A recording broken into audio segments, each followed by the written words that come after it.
मैले भन्ने मौका पाएको छु र यो रेस्टुरेन्टको नाम हो मिथिला थाली गरीधारामा छौँ अहिले र यो सुरु हुँदाखेरिको अहिले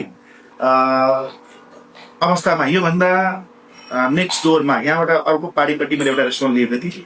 त्यही सिलसिलामा मैले अर्को रेस्टुरेन्ट बनाउँदै गर्दाखेरि यो रेस्टुरेन्ट शिला भन्ने रेस्टुरेन्ट बिक्रीमा आएको थियो र यसमा शकुन्तलाजीले उहाँले मलाई फेसबुकमा मेसेज गर्नुभयो कि हाम्रो पनि रेस्टुरेन्ट छ सन्तोषजी, आउनुहुन्छ भने हेर्नुहोस् एकपल्ट र लिने कोसिस गर्नुहोस्। अनि मलाई कुन रेस्टुरेन्ट हो भने शिला रेस्टुरेन्ट त म देखेको छु, म आएँ हेर्नलाई भनेर म हेर्न आयो। अनि हेर्न आइसकेपछि यहाँ सचिन भण्डारी भन्ने उहाँको छोरा भेट्नुभयो मलाई। उहाँ नै ओनर हुनुहुन्छ, यो कम्पनीको नाम थियो आर्जवा होल्डिङ। अनि उहाँले मलाई रेस्टुरेन्ट देखाउनु भयो। अनि रेस्टुरेन्ट देखायो र अगाडिमा एउटा मेन गेटमा ताला लागेको थियो र उहाँले साइड डोरबाट लगेर सबै रेस्टुरेन्ट देखाउनु भयो। उहाँले मैले सोद्धाखेरि ताला किन लगाएको छ, अनि हामीहरू बिहेमा गएको थियौँ, अनि बिहेबाट आउँदैछौँ, भोलिबाट फेरि सञ्चालन गर्छौँ भनेर साफसफाइ मान्छेहरूले गरिराखेको थियो एक दुईजनाले। अनि त्यसपछि रेस्टुरेन्ट राम्रो लाग्यो, प्राइजको कुरा भयो। अनि उहाँहरूले 3 करोड 3.5 करोड 4 करोडबाट सुरु गर्नुभयो र म त्यसपछि राणा ट्रेकिङमा गएँ। त्योभन्दा अगाडि कुरा भएको थियो तर मेरो दाइ र मेरो सहकर्मी हाम्रो साथीले उहाँले डिल गरेर 2 करोड 25 यो रेस्टुरेन्ट किन्यो होइन। म रारैले थिएँ, मेरो नेटवर्क पनि थिएन। उहाँहरूले अनि 15 लाख चेक दिएर यो चाबी लिनुभयो। चाबी लिएर साफसफाइ गराउने क्रममा होइन यो आनन्द बतासको ठाउँ गरीधारा चौकको उहाँको लिजमा उहाँ प्रपर्टीमा शिला रेस्टुरेन्ट थियो। 5-7 दिन 8 दिन भइसकेपछि यो रेस्टुरेन्ट क्लोज रूपमा थियो। पहिला नै उहाँले झुटो बोल्नुभयो र आनन्द बतासजीकोसँग मुद्दा चलिरहेको थियो यो ठाउँको खाली गराउँ पाऊ भनेर वडा र नगरपालिकासम्म यस्तो कुरा गइसक्यो र त्यो ताला उहाँहरूले मार्नु भएको थियो। फर्स्ट अफ अल उहाँले झुटो बोलेर हामीलाई अब त्यो अलग पाएको। अब यसलाई अनि आनन्द बतासजीको टिम आउनुभयो, यसलाई फेरि ताला हाल्नुभयो कि नैलाई किन ताला तोड्नु भयो, हामीले ताला लगाएको छौँ यो भनेर उहाँको हिसाब किताब बाँकी छ शिलासँग। अनि त्यसपछि शिलालाई फेरि बोलायो, उहाँहरू चितवन आउनुहुन्थ्यो, उहाँ एकदम अर्जेन्ट पाउनुभयो र उहाँसँग बैठक टिम, म आनन्द बतासको टिम र शिला रेस्टुरेन्टको मान्छे बसेर उहाँको लगभग 40 लाख रुपियाँ रेन्ट बाँकी थियो, त्यो मैले उपलब्ध गराएर उहाँहरूको हिसाबमा काट्ने गरी यो रेस्टुरेन्ट लियो र हामीले सञ्चालनमा गऱ्यौँ। अनि यो चलिराख्दाखेरि उहाँलाई 2 करोड 25 हामीले 25 लाखको चेक पनि दियौँ। त्यसपछि अरू पैसा पनि उहाँको बैंकमा भर्दै जाँदा यहाँसम्म पुग्यौँ। अब यो अहिले जो मिडियामा जो भइरहेछ न 2 करोड 25 लाखको हो, न यो बन्द रेस्टुरेन्टको हो, न झुटो बोलेको हो, यो हो जम्मा मेरो पक्राउको उर्जी र मलाई पक्रेको र मलाई थुनामा हालेको भनेको जम्मा 4,50,000 चेकको लागि यदि भएको हो। अहिले सामाजिक सञ्जालमा जे पनि आइरहेको छ 25 लाखको कुरा छ। हजुर 25 लाखको कुरा छ कि अनि अहिले भइरहेको 4,50,000 को हो र तपाईँले मिडियामा हेर्नु होला 25 लाखको कुरा पनि हेर्नु भयो होला। 25 लाख उहाँलाई हिसाब किताब गरेर 25 लाख रुपियाँको चेक र उहाँलाई नेपाल बैंकमा भएको लोनको जिम्मेदारी मैले लिएको हो। त्यसमा लगभग 80 लाख रुपियाँको जिम्मेदारी थियो र 80 प्लस 25 बाँकी भएको उहाँलाई मैले सबै। अनि नेपाल बैंकमा उहाँको घर लिलामी भएको र मैले जिम्मा लिएर उहाँको किस्ता भर्नेदेखि लिएर हरेक कुरा लोन भर्नेदेखि लिएर त्यो लोन मेरो भयो भनेर हामी सम्झौतामा आयौँ र लोन भर्दै क्रममा 25 लाख लोन सकिसकेपछि 25 लाखको चेक बजाउनु होला भनेर हामी सम्झौतामा दिएको उहाँलाई। उहाँले के गर्नुभयो, लोनको भयो, उहाँ गइरहेछ पैसा, उहाँको लोनमा नेपाल बैंकमा लिलामी रोक्नुभयो र उहाँले 25 लाखको चेकलाई बााउन्स गराउन सुरु गरिदियो। डेट आएपछि बााउन्स गराइसकेपछि अब मैले नेपाल बैंकमा पैसा भर्न रोकेर बााउन्सको पैसा 25 लाख रुपियाँ भरिदियौँ। भरिसकेपछि उहाँलाई अब मिलापत्रको क्रममा हामी भद्रकाली परिसरमा पुलिसको अगाडि बसेर 4.5 लाखको चेक माछापुछ्रे बैंकको दियो, जसमा 11 लाख रुपियाँ अहिले पनि छ, जसको 4.5 लाखको चेक छ त्यसमा अहिले पनि 11 लाख रुपियाँ मेरो बैंकमा छ।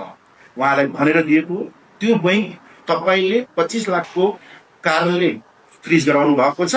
जुन दिन तपाईँले यो 25 लाखमा खोलाइदिनुहुन्छ त्यो 4.5 लाख रुपियाँ तपाईँले निकाल्नु होला। उहाँले नमिलापत्र गरेर त्यो चेक लिएर उहाँबाट परिसरबाट गायब हुनुभयो।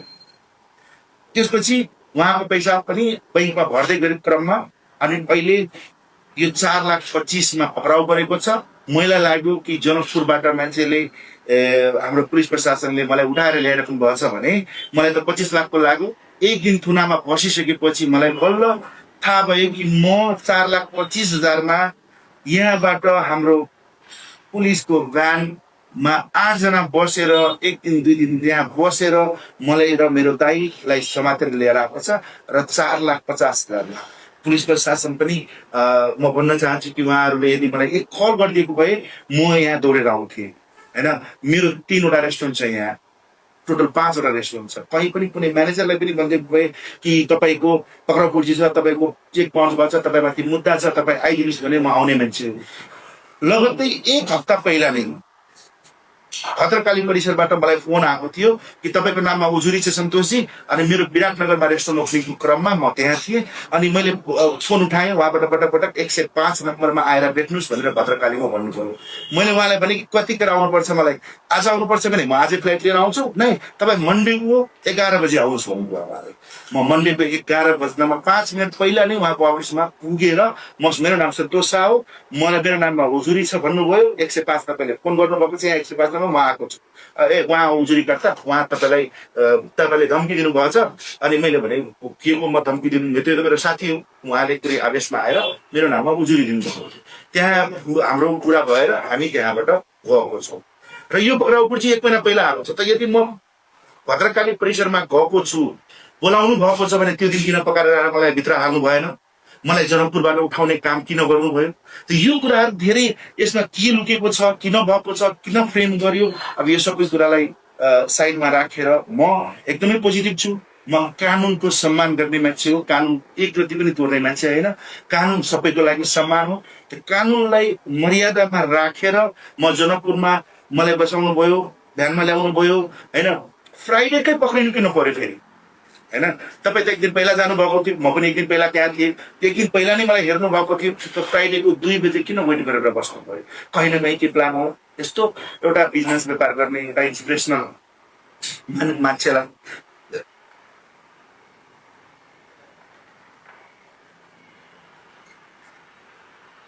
तपाईँहरू हामी भनेको इन्सपिरेसन हो, हामी इन्सपायर गर्छौँ। म ब्रिटिस पासपोर्ट लिएर ब्रिटिस सिटिजन भएको 10 साल भइसकेको छ मेरो। लन्डनमा बसेर म राम्रो पैसा कमाउन सक्छु। अहिले नेपालमा 5 सालबाट कल्चर प्रमोसनदेखि लिएर फुड प्रमोसनदेखि लिएर विद्यार्थीलाई, र तपाईँहरू नेपालमै बस्नुहोस्, नेपालमा इन्भेस्ट गर्नुहोस्, विदेशमा बस्नु भएको छ भने तपाईँ फर्केर आउनुहोस् भनेर यो कार्यमा लागिरहेको छु। कुनै पनि कार्य गर्दाखेरि मैले अहिलेसम्म कल्चरलाई प्रमोट हुने, नेपाललाई प्रमोट हुने काम गरिरहेको छु। त्यो यति पनि यो पुलिस प्रशासनले, र म मिडियाको दोष दिन चाहँदैन, मिडियाको दोषै छैन यसमा।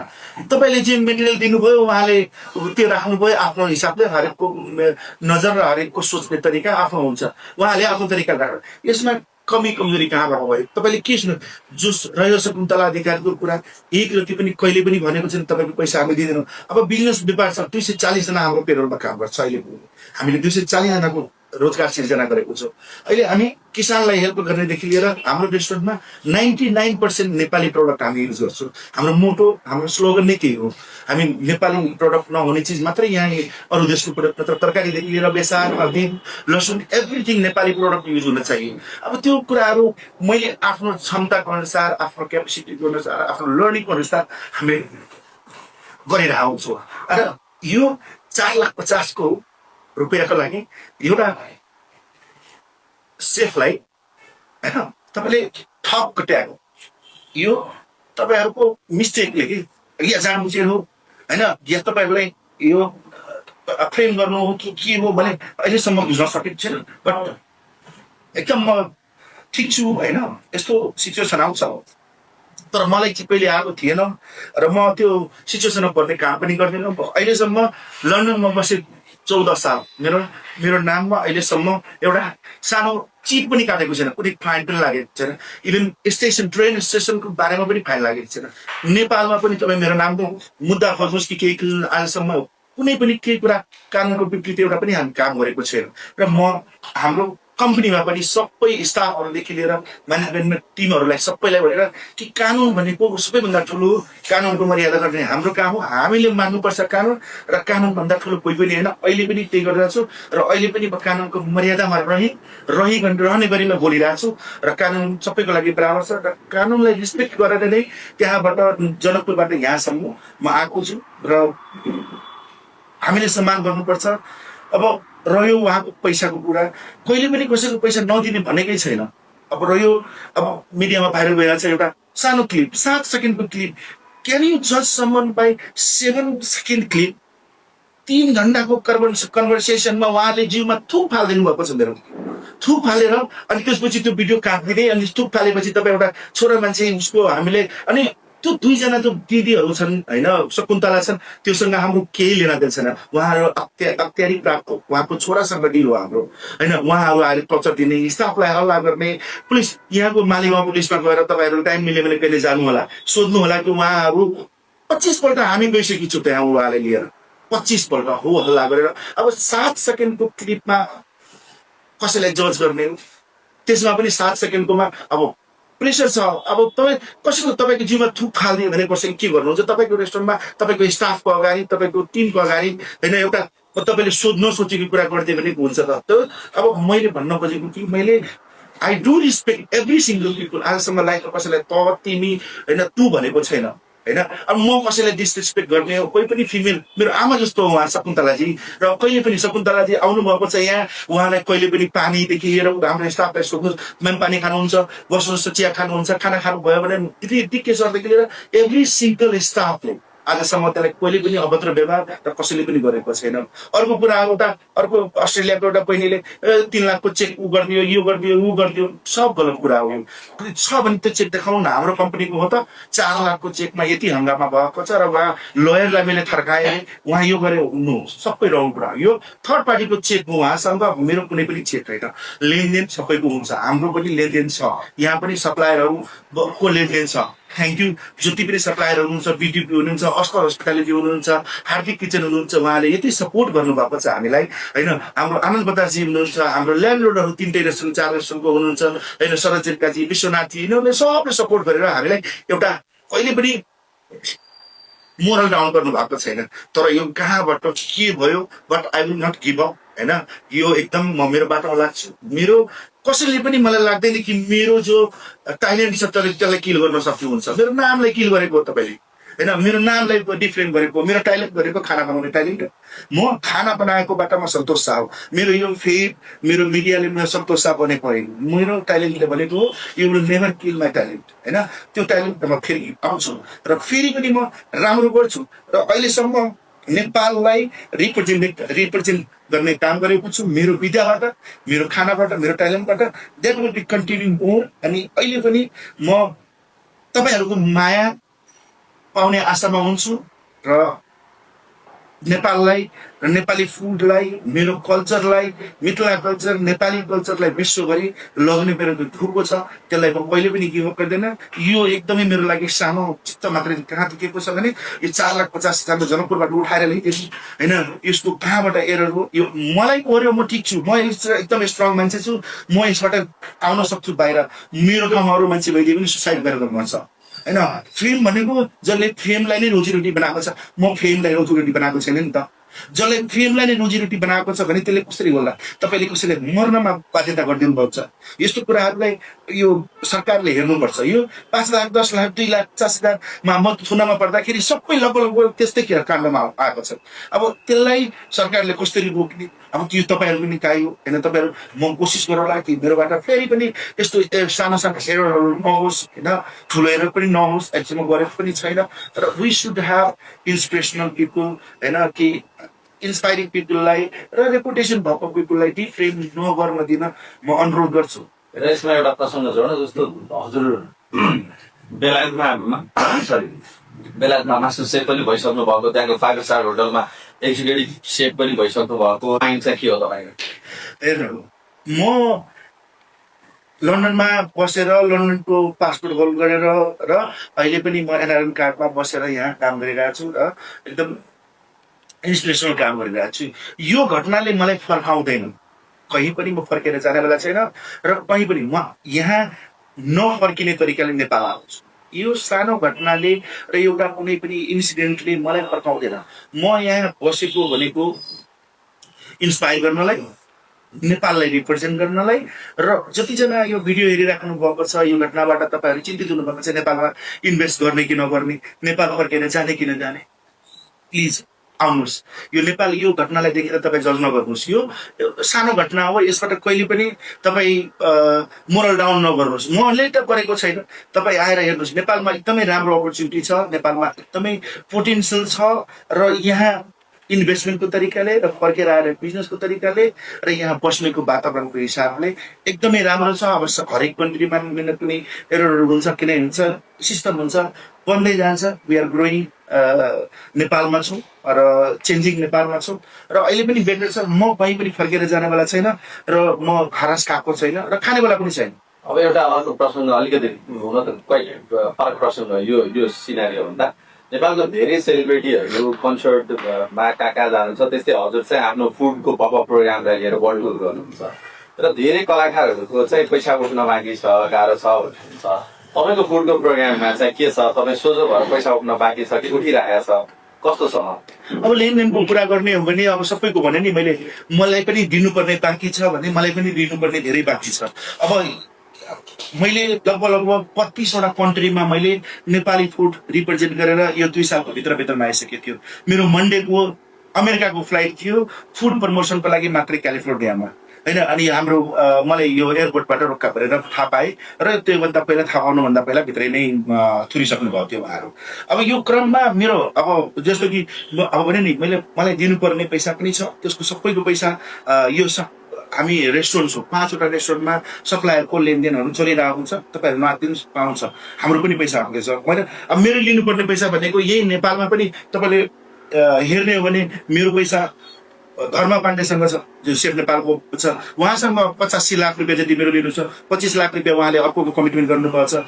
अरू मेरो पैसा अस्ट्रेलियामा मैले पपअप गरेको गणेश केसी र प्रदीप देवालीसँग मेरो 25 लाख भन्दा माथि लिनुहुन्छ। अहिलेसम्म 5 साल भइसक्यो, न हप्तो पत्तो छ, न फोन उठाउँछ, न केही छ। मेरो पपअपको द्वारा मेरो लन्डनमा सुनिल नेपालले रूपाकेतले सापट लिएको पैसा त्यो पनि अहिलेसम्म बाँकी छ, त्यो पनि दिइरहेको छैन, होइन। 15 लाख भन्दा माथि उहाँसँग पनि होला। अब यो कुराहरूलाई अब हेर्ने हो भने मैले पनि अब करोडौँ रुपियाँ मार्केटमा मेरै उठाउनु छ, होइन। त्यो भन्दै गर्दा कि तपाईँको पैसा मैले रोकी परेन। अब यसमा के हो भने अब लेनदेनको कुरा, बिजनेस व्यापार, यसमा त ठुला हाउसहरूसँग पनि त कर्जा छ नि त, होइन। कर्जा र लोनमा बिजनेस गरिन्छ, होइन, पे गरिन्छ। त्यही नै एउटा पद्धति हो, त्यही नै एउटा चेन हो। हामी पनि कोसिस गरिरहेछौँ, अझ बेटर गर्न कोसिस गरिरहेछौँ। अब तिर्नुपर्ने, दिनुपर्ने, लिनुपर्ने सबैको व्यावहारिक आफ्नो मिलाउनुहोस्, म पनि मिलाउँछु र म हरास खानेवाला छैन। अझ यसलाई बेटर बनाउँछु। मेरो विराटनगरमा ठुलो 1000 जनाको बैंक्वेट हल आउन लागेको छ, होइन। वीरगञ्जमा मेरो नयाँ मिथिला थाली ओपन हुन लागेको छ। अरू पनि विदेशमा मेरो झन्डैले जापानको लागि मैले मिथिला थालीको फ्रेन्चाइज साइन गर्नेवाला छु, होइन। अब यो कुराहरू कन्टिन्यू हुनेछ। म खाना पकाउने कहिले पनि छोड्नेवाला छैन। मेरो भनेको म बनेको भनेको खाना पकाउनलाई हो र खाना पकाउनको ट्यालेन्टबाट म अगाडि बढ्छु। र अझ पनि यो सेफ विधामा काम गर्नेहरू सब राम्रो छ। यो सेफ विधामा सेफहरूले जति पनि सपोर्ट गर्नुभएको छ र तपाईँहरूले जति पनि मिडियाको मार्फत मलाई चिन्नुहुन्छ र पर्सनली चिन्नुहुन्छ, म कसैको 1 रुपियाँ खाने मान्छे होइन। आजसम्म खाएको छैन। 13 साल 14 सालमा इन्डियामा बसेँ। 1 रुपियाँ पनि कसैले भन्न सक्दैन। यदि हेरिराख्नु भएको छ मलाई त्याग गर्नुहोस्, भन्नुहोस्, होइन। मैले लन्डनमा बस्दा पनि 1 रुपियाँ कसैको 1 रुपियाँ पनि लेनदेन छैन र हुनेवाला पनि छैन। भगवानको नहोस्। I will do my best, I will keep carrying, होइन, कि मेरो ब्रान्ड, मेरो क्यारिङ। जस्तो अहिले नेपालमा पनि कस्तो देखिएको छ भने यो तल ग्राउन्डबाट उठेको चाहिँ कोही मान्छेहरूलाई चाहिँ अलिकति एउटा हाइटमा उयो छ, त्यसलाई कसरी ठिक पार्ने भनेर चाहिँ देखिँदैन सोसाइटीमा। कोही चाहिँ अब भनौँ न अहिले नाच्न कसैको नहुने, कोही कलाकार, कोही प्लेयर। म एकदम जिरो ग्राउन्ड भनेपछि मलाई लाग्दैन कि मभन्दा पनि जिरो कोही हुनसक्छ। त्यहाँबाट उठेको एकदम स्ट्रिट वेबाट, होइन। 9 सालबाट उमेरमा काम गरेर 9 सालमा फर्स्ट टाइम लाइफमा चप्पल लगाएको मान्छे हो, आफ्नो पैसाले कमाएर। त्यस्तोबाट उठेर अहिले यहाँसम्म पुगेको छु र अझ बेटर गर्छु, मलाई लाग्दैन कि अहिले पनि केही अचिभ गरेको छु, अझ बेटर गर्न छ। र नेपालमा के हो भने अब अहिले त यो जति पनि आज यो सानो इस्युलाई भाइरल भएको कारणले भर्खरै यो फेसबुक मोनिटाइज भएको कारणले फेसबुकमा लाइभमा पनि पैसा आउँछ, यसमा पनि पैसा आउँछ, उसमा पनि आउँछ, जे पाए त्यही हाल्यो मान्छेले। अब यो एथिक जो छ यो पत्रकारको भाइ साथीभाइहरूले के भन्छु भने एथिक पनि कार्य गर्न अलिकति जरुरी हुन्छ। हामी पनि एथिक कार्य गर्छौँ, हामीले खाना बनाउँदाखेरि जे इन्ग्रिडियन्ट्सबाट सडेकोबाट जे पनि बनाएर दिँदा त हुँदैन नि, हाम्रो पनि त एथिक छ। खानामा प्लेटमा आउँदाखेरि तपाईँलाई थाहा हुँदैन कुन इन्ग्रिडियन्ट्स हामीले लिएको छौँ। त त्यो अब डिफ्रेम गर्ने, नेपालमा जिरोबाट उठेको मान्छेहरूलाई तल तान्ने, अब त्यसलाई अरूले कसरी लिन्छ, मैले अब यसलाई मैले त तल तान्ने मैले लिएको छैन, यो कहीँ न कहीँबाट सानो एरर भएर र यो हावाको तरिकाले गएको हो। एकदमै भाइरल भएको मतलब भित्र मलाई थाहै थिएन। म हिजो नै बाहिर आएर म मेरो मोबाइल अन गर्दाखेरि हेर्छु त जो स्क्रोल गर्छु त हेर्छु त बापरे है। तर ठिकै छ, आई एम फाइन होइन। यही हुन्छु म, हरेक दिन एउटा न एउटा मित्र थालीमा आउँछु। मेरो फेसबुक र इन्स्टाग्रामको पोस्ट हेर्नु होला, मैले पकाएको खाना खान आउनु होला होइन। अब सपोर्ट गर्ने मान्छेहरू यही तरिकाले सपोर्ट गर्न सक्नुहुन्छ होइन। अनि माया गरिदिनु होला। नमस्ते, thank you. Thank you sir. अरू केही छ?